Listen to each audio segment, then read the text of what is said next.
Hello and welcome to a special Hong Kong Derby edition of the Hong Kong Racing Show. I'm Andrew Brown, joined in Hong Kong by Alex Evers as we get set for one of the biggest race days on the Hong Kong racing calendar. It's the final leg of the 4-year-old Classic Series. It's the Hong Kong Derby worth around $3.5 million in prize money. The most sought-after contest in the city and the most prestigious as well. And speaking of prestige, time now to bring in Alex, who's looking resplendent there at Sha Tin just after the post-position draw. What is the buzz around town like this week, Alex, in Hong Kong? A lot of excitement. It is the race that everybody wants to win, and as it's branded, once-in-a-lifetime glory. And look, the way this race is drawn and set up and the number of horses and everything with 14 runners here, it looks like a race that you could run 100 times and get 100 different results. Like it's one of those. It's going to be really, really interesting to watch live, interesting to pick. And if you're a punter at home, a great betting race, right? Yeah, absolutely. Lots of chances. Very open race this year and really exciting too. A lot of drama at the post position draw, Alex. You were there working and I guess keeping an eye on the posts as well from a form perspective. Who fared the worst, in your opinion? I mean, it's at least to me, it was my wish with that barrier 14 draw. And it's not like he even got to pick the draw. He kind of backed into it as the last horse up, getting that 14 barrier. And at least to me, to him, being a smaller horse, that maybe the distance is a bit of a question mark. Granted, I loved his run last time. He never really got a chance to see RUBYLOT fly past, but he's going to be tough. And Mark Newnham was joking with the CEO, Winfred Engelbert Preskis, and he was saying, I've done my part to this point, getting the horse ready, and now this is a Luke issue to figure out 14. But it isn't out of the question. We saw a horse like Voyage Bubble pull off that feat from barrier 14, where he had a lot of speed in the first couple legs, and on that day, he dropped all the way out to the back. So again, tactics are going to play a massive part in this race, but it does look very wide open with a massively equal bunch of horses here. Tactics indeed. That's a nice call from Mark. So all the pressure on Luke now. Hi, Luke, if you're watching. Let's run through the field with all the posts and keep you up to date with who's riding, trainers, and all that information. And number one, of course, is RUBYLOT, the winner of the key lead-up race, the Hong Kong Classic Cup. And the way he finished the 9 furlongs makes you think 10 furlongs won't be an issue. He will be the likely favourite. To my wish, Alex just mentioned post position 14, just run down by RUBYLOT in the Classic Cup, but did track a pretty hot pace set by Noisy Boy, still strong down the stretch. Just going to have to overcome that wide post in 14. We've got JOHANNES Brahms, number 3, starting from post 8. He was 3rd in the Classic Cup. 4 Stunning Peach in post 12. 5 Bundle Award will start from post 9, won that class 2 a couple of weeks ago and won it in good style too. Brings that alternative form into this contest. 6 Packing Angel. He was 4th behind RUBYLOT in the Classic Cup and is the son of Melbourne Cup winner Shocking. So the 2,000 metres shouldn't be a concern on pedigree anyway. 7 Mickley needs to turn his form around. Ryan Moore could help with there. 8 Noisy Boy will start from post 7. The trainer Dennis Yip wanted to draw 1 to 6. He got 7, so won't be too disappointed with that. 9 Cap Ferrar will start from 2. 10 steps ahead from 13. Big run for 5th along the fence in the Classic Cup, saved a lot of ground. 11 California Totality for Tony Cruz will start from 11. Couldn't overcome a wide draw in the Classic Cup, but has another wide draw here to contend with. 12 Markwin from 10 was 2nd behind Bundle Award last out. 13 Lowrider and gets the low draw too. Post 1 for Casper Founds and Huey Bowman. Huey just bringing up 50 wins at Happy Valley during the week. And 14 Beauty Alliance. That's John Sizer's 3rd runner in the field. The last out Happy Valley winner, but has won his last 2 by a combined 6 lengths, which is pretty impressive given the competitiveness of Hong Kong racing. Does have a win at Sha Tin as well and should be on the pace. All right, Alex, let's start with the likely favourite RUBYLOT, the Classic Cup winner. Draws nicely in 4, and he looked great working over the course proper on Monday. And, of course, he looked sensational winning the Classic Cup a few weeks back. As we take a look at that replay again, what do you like about that win, and do you think he is the horse to beat? I mean, I think on the last 2 runs, he has to be the horse to beat, and he's right up there with My Wish, at least. But again, that barrier is going to compromise him a little bit. I think with RUBYLOT's tendency to drop back and make one big run, and I think with his, the Rubik, you don't know if 2,000 meters is going to suit, although granted he is by a Dubawi mare, so I do think he'll probably be okay if the pace goes quick again. But again, you just kind of don't know what's going to happen. Like, if My Wish goes forward, pace could get hot again. Is Noisy Boy going to go? But I do think out of the barrier draw, him and Lowrider are 2 horses that are really benefit and kind of move up from those inside draws, because for an American audience like ours, I would kind of say that the run up into the first turn is very much, I'm actually looking at it right now, it's very similar to kind of like a Del Mar mile and a 16th there, where you're kind of compromised a little bit by drawing wide. Like, they don't really get down to the fence from those outside barriers here. So that always creates a interesting tactic for riders who have drawn outside with forward-placing horses. But RUBYLOT, everything looks like it's going his way, and I think all he just needs is trip and pace to be right there. What about you, Andrew? What do you think here? Yeah, look, I think RUBYLOT, I think, is a deserved favourite, right? He was probably compromised and a little bit unlucky in the Classic Mile when he finished 6th behind My Wish. Could have probably finished a little closer on that particular occasion. I guess that wide draw was to blame for his Classic Mile 6. I think he draws perfectly here in 4. Has to follow in the footsteps of Golden 60, which is interesting. The last Hong Kong Classic Cup winner to go on and win the Derby, and trainer David Hayes looking for his 2nd Hong Kong Derby. But we, of course, had his rider, Brenton Avdulla, on the show last week. It was great to talk to Brenton, and just a reminder, here's what Brenton had to say about how he feels about his chances in this weekend's Derby. I think out of the Classic Cup the other day, the 2 you'd probably have to say would be My Wish, only because he's been so consistent. He can, he's very tractable. You can put him anywhere, and he's been racing well. And JOHANNES Brahms was probably a little bit unlucky not to go close. So he looks like he's peaking at the right time. So I'd say they're probably 2 of the ones probably out of that race that I'd be probably most interested with. But a couple of these new horses that are a bit fresh on the scene, Bundle Award and the likes, these horses out of left field form, I suppose, in a way, away from that Classic Cup. Interested to see how they'll go. Look, I wouldn't swap my ride for anything else, but I just hope on the day he can draw well and get a smooth run. And if he does that, I've got no doubt he'll be right in the finish. So I think both Brenton Avdulla and David Hayes during the week respecting the chances of My Wish, who was 2nd, as we pointed out, behind RUBYLOT in the Classic Cup. My Wish is going to have to overcome that draw out wide in the parking lot. 14 of 14. Tricky with that short run into the first turn that Alex was just talking about. Alex, this pint-sized horse from the Mark Newnham barn, has continued to surprise us this season, rising through the grades as successfully, really, as he's been rising through the distances as well. Do you think he can get to the 2,000 and overcome this barrier? I do, because he's just consistent and he's tough and he's tenacious. And like Luke and Mark had mentioned in the past, where he had not been headed once he hit the lead. And what I saw in the Classic Cup, he didn't really have a chance to fight back with how fast RUBYLOT came and how wide he was. He couldn't really see him, and then he gets over the top, and by that time it's way too late for him to kind of battle back. Granted, it could happen again in this race, but if he is able to secure a position and get some cover and slot in, 4th, 5th maybe, hopefully, I don't see why he's not going to be right there. He's ultra consistent, and he tries so hard every single time. Again, the barrier is just the only kind of negative, but if you do like him, I think that barrier will probably bolster the price a little bit for you.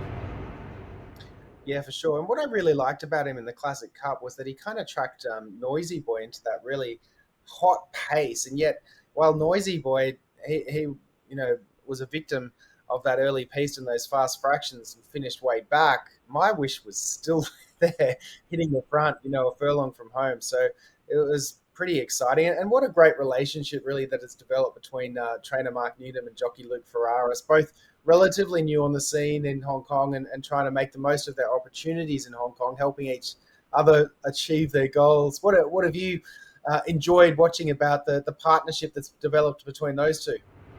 That it's just great to see. We had Luke on a couple weeks ago, and it's great to see the young guy doing so well here. And obviously he grew up here at Sha Tin, but just to have a horse like My Wish in the Derby, and he's kind of pushing forward, and it's almost like you see all these guys, like they need that one big horse to take them to the next level.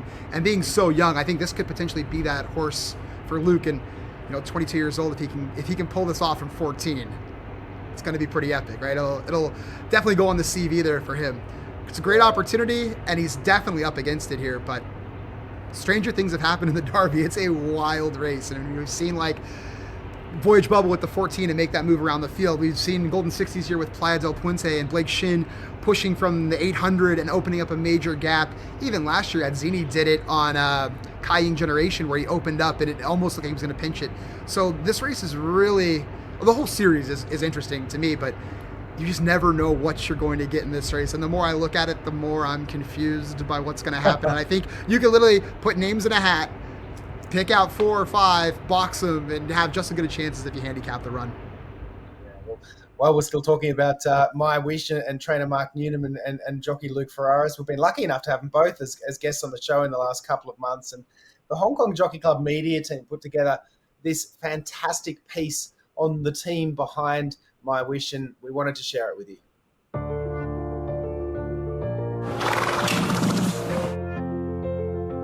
He got here about 12 months ago.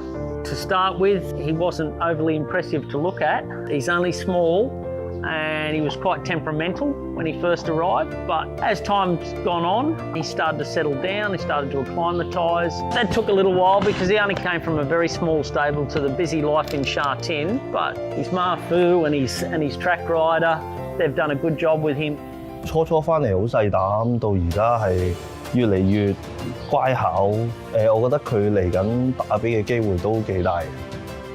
It's come on hugely, especially in the last probably 3 starts. I mean, he's gone up in grade, up in distance, which is not easy to do, and he's handled himself really well. He's becoming a more confident racehorse. He's got plenty of heart. He's a smaller horse, but in his eyes, he doesn't see it that way, and he's at least as good as any of his competitors. Out of the 4-year-olds, I'd say he's the most consistent going into the Derby. It's a very important race. In my career in Hong Kong, owners get confidence in trainers that can show that they can win the bigger races. My Wish has taken us to that level now, myself and Luke. He's the best that I've sat on. Pretty amazing considering he's a 900-pound horse. But every sort of task we've asked him to do, he's always stood up to it, and he's just a lovely horse to ride. He's got easier to work with. He's much quieter horse than he was when he arrived, so yeah, the bond's definitely gotten stronger. And at the start of his racing career, if he said he was going to be going 1800, I probably would have had a bit of a chuckle to myself, but here he is, running it out strong, and yeah, we look forward to what's coming next. Everyone said a mile would be a bit of a stretch for him, and he won that. And he tries his hardest every time he runs, so depending on his barrier and the run he gets in the race, I'm sure he'll produce his best again. Luke's a very good jockey, and he's looking to improve and establish himself here in Hong Kong the same as I am, so our goals are the same. Mark's been fantastic. He's supported me from the back end of last season into this season, and it's been good to repay him with winners. I think Hong Kong's a place where you need a stable like Mark to support you, to really put your name forward, to get on the horses like My Wish, and to be kept on it. I'm extremely grateful and thankful to be riding for the stable. Growing up in the city, I know how much prestige the Derby carries here, and everyone wants to win it, and rightly so. It's a massive race to win. So if we could do that, then it'll cap off a good season.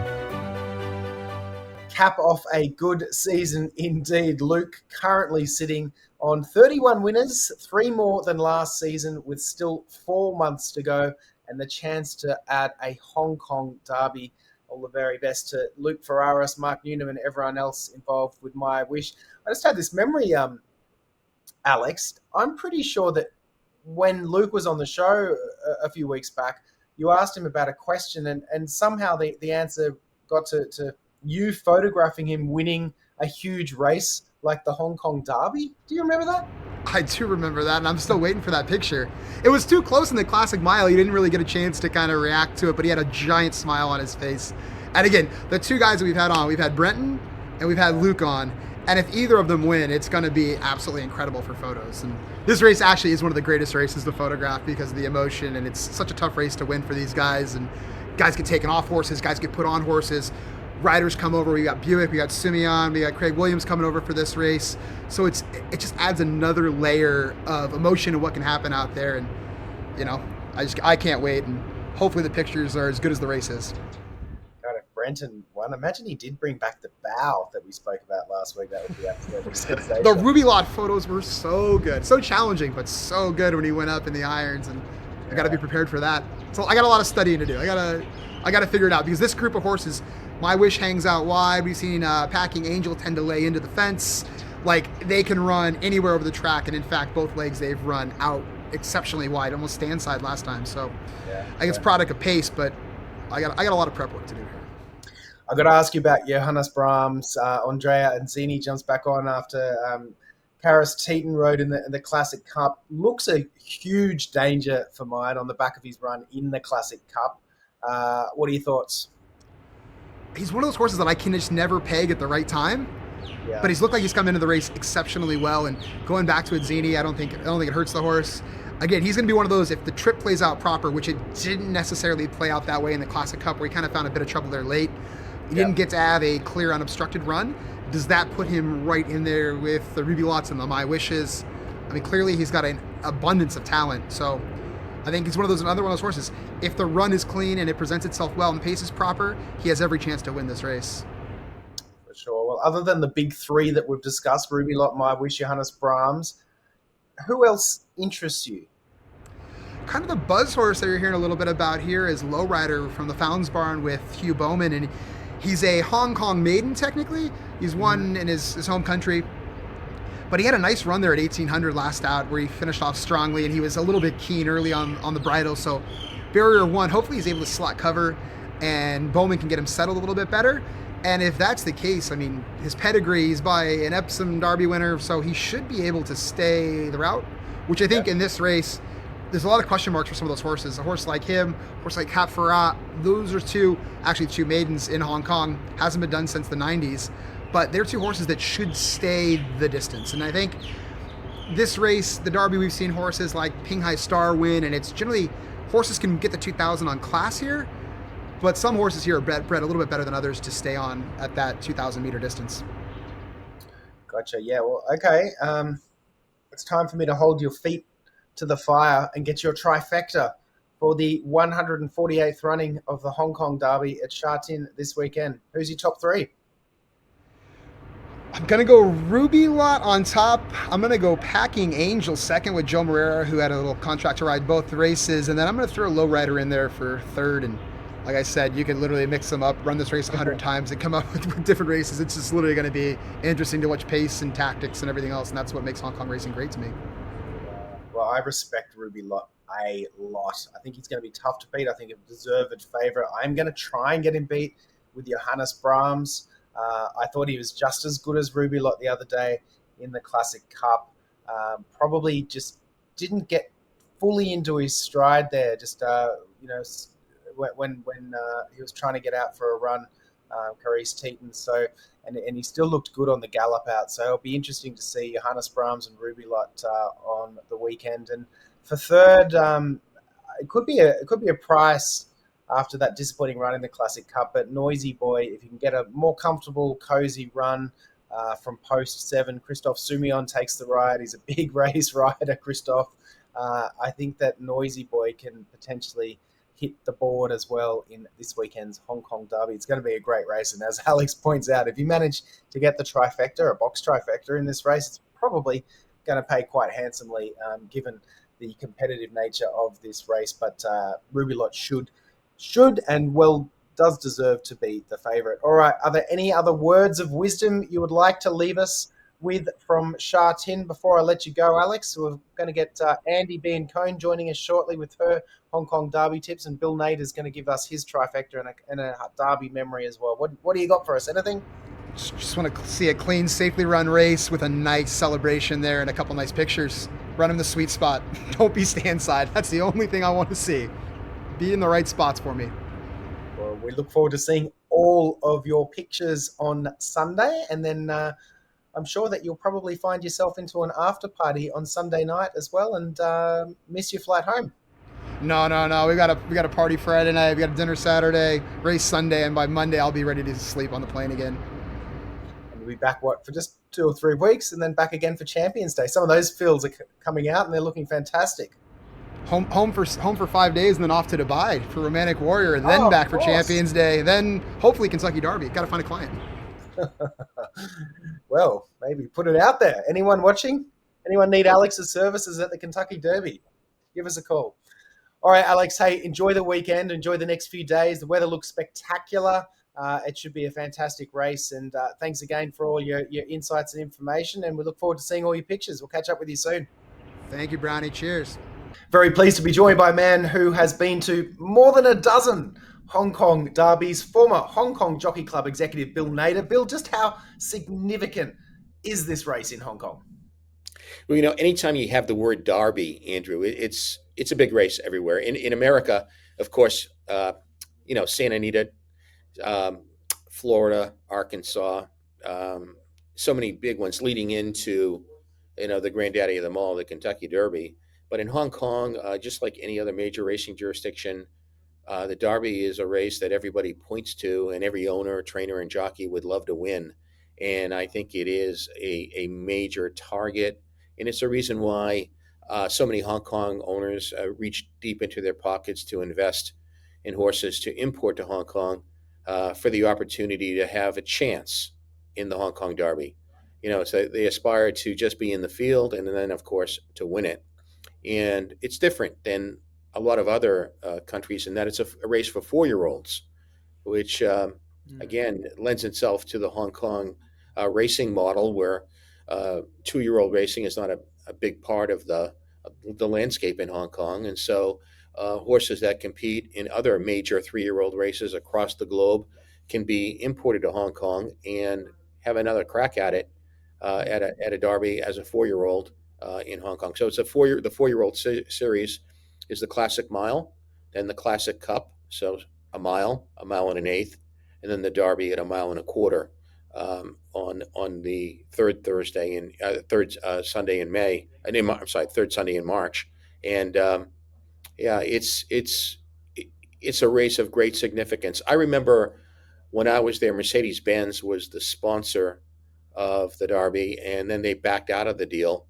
And BMW was the sponsor of the Champions Mile at the time. And I went to BMW to see if they wanted to go for, upgrade to the Derby. And I think the deal was done within 72 hours. So not just horse owners, trainers, and jockeys, but also sponsors recognize the value of the Derby and what it means to the people in Hong Kong. Yeah, well, Mercedes' loss is BMW's gain. I've been with the race ever since. Do you have a favorite Derby memory, Bill?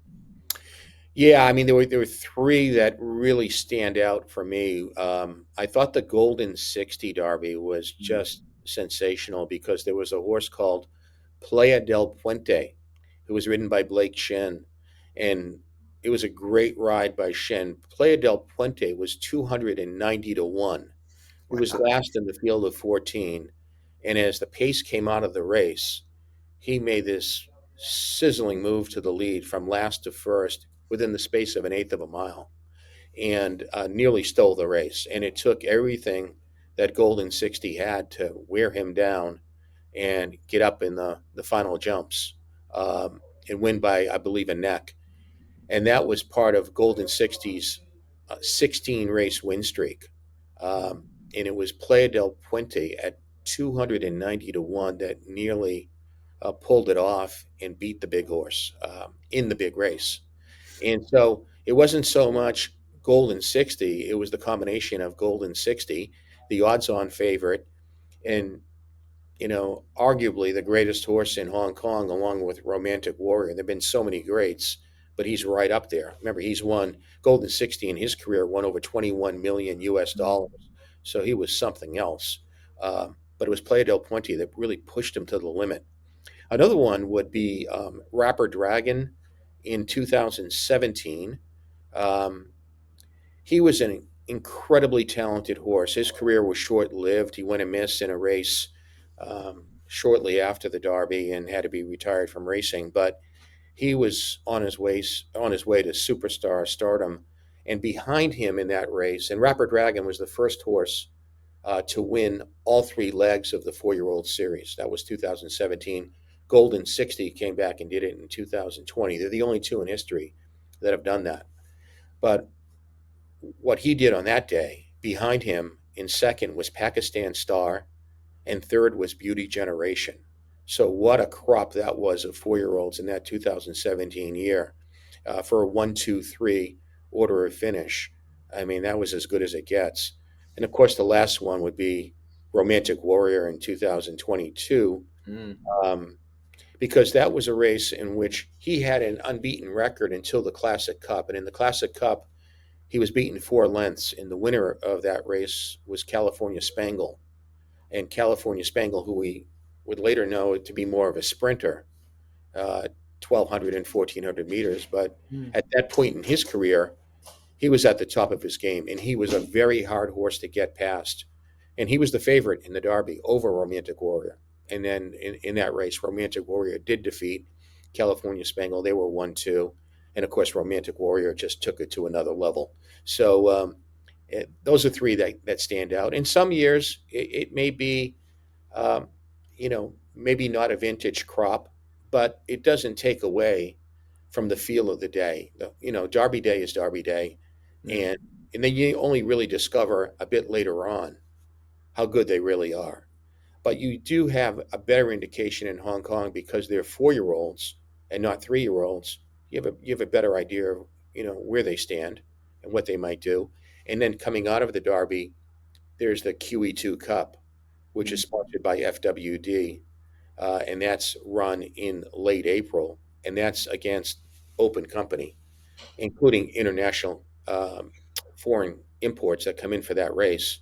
And that's the real measuring stick, because the Hong Kong Derby is 4-year-old only, horses based in Hong Kong, and then 5 weeks later, they get thrown in, to the big pond, and we find out how good they are. But a lot of times, these great horses make that step up, whether it be Ambitious Dragon or a Romantic Warrior or even a Golden 60.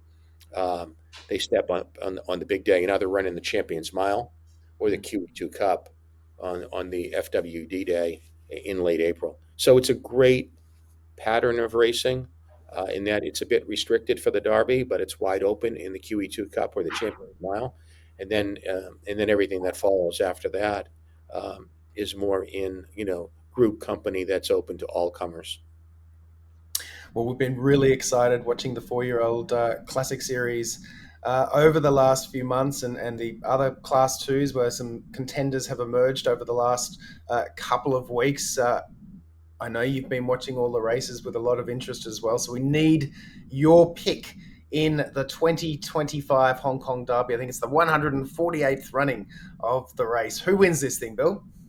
Well, look, the pace in this race is, first of all, the draw is important because it's a short run to the first turn.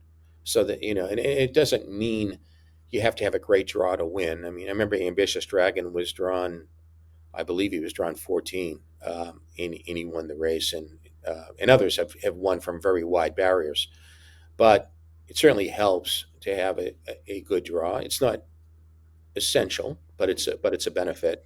The pace of the race normally tends to be good to slow because they're all trying to see out the trip. And 2,000 meters at this stage of their career for a lot of these horses is a test to try to do it. They've been running over shorter distances, whether it be 1,400, 1,600, and to some degree they've had a chance at 1,800, but this is usually their first time at 2,000. So the pace is usually good to slow, and it's an interesting race. I think there's a lot of chances in the field this year, but I do think RUBYLOT, who is the highest rated horse in the race and is drawn gate 4, will probably get a good trip. He will be midfield or slightly behind midfield. The 2,000, I think, is well within his range, and I think he's definitely the horse to beat. Yeah, it seems that way too. Such a good victory in the Classic Cup. We've got big race rider Brenton the Gun Abdullah aboard. So it's RUBYLOT on top for Bill Nader. I think Alex Evers is keen on RUBYLOT as well. So it's another one in the RUBYLOT column. Bill, thank you very much for your time. Enjoy the race on the weekend, and we'll see you next time. Thanks, Andrew. We'll talk about saving the best for last. Andie Biancone, she's in Louisiana ahead of this weekend's Louisiana Derby, but we need to get her thoughts on the Hong Kong Derby. Andie, welcome. Who are you keen on to take out this exciting final leg of the 4-year-old Classic Series? Andrew, you are too kind as always, but I'm going to go with my good old boy, Johannes Brahms. I think his effort in the Hung Yee Cook handicap was quite credible. He was very game down to the line, and I think he's going to relish the stretch out to 2,000 meters. Yeah, totally agree. That last out run in the Classic Cup really indicated that he's going to enjoy that extra furlong. What's leaning you in his direction more so than the favorite RUBYLOT? So I just think, why not take a little bit of a better price? Not a massive discrepancy between Johannes Brahms and RUBYLOT. I mean, RUBYLOT kind of more accomplished at this point, but I do think Johannes Brahms is up and coming. And with the stretch out to 2,000 meters, it's going to help him be a little more forwardly placed, find that pocket trip that he needs. We know he's a talented horse with a good turn of foot, but we saw the trouble he got in a couple starts back when he was 14 of 14. He got caught very wide with no cover coming around the turn, and he tried to rally, but he really needs to be covered up to have that same explosive turn of foot. So I think with the stretch out in distance, he's just going to relish that, and he finds himself in a better position. Well, if you're right, he could be the second consecutive winner to have come out of the Aidan O'Brien barn previously, not at the moment, currently trained, of course, by Pierre Ong, but Massive Sovereign winning the race last year. Sounds like you've got RUBYLOT underneath. Am I right? Who's in your trifecta? Yeah, I think it's going to be between those two. I know My Wish is going to be tough, but Packing Angel has been impressive to me. He's another one, kind of like Johannes Brahms. He's got that really nice turn of foot. He just needs a trip to work out, and I think he's another one who benefits the stretch out to 2,000 meters. Thank you, Andie. Good luck with your Hong Kong Derby selections. Good luck this weekend at the Louisiana Derby as well. Perhaps an ADW one day can give us a Louisiana Derby, Hong Kong Derby double. That would be exciting. But have a great weekend. That would be awesome. Thank you, Andrew.